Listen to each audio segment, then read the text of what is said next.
बाँसकोट आउने सिँचाइ कुलाको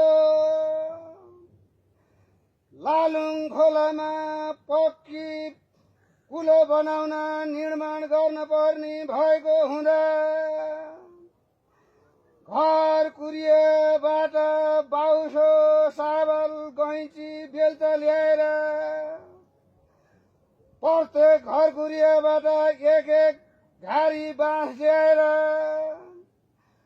भोलि दिउँसो ठिक 10 बजे थापाको डाँडा जम्मा हुन पर्छ हो। कसैले घोकुरी सुनिनम् थाहा पाइनम् भन्न पाइने छैन।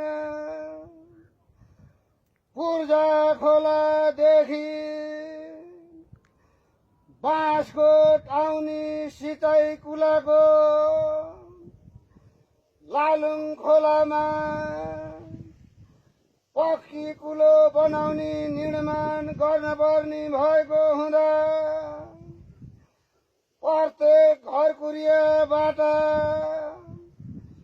पाउसो साबल बेल्चा गैँची र एक एक घारी बाँस ल्याएर भोलि ठिक 10 बजे थापाको डाँडा जम्मा नभएमा 600 रुपियाँ खारा तिर्न पर्ने छ हो।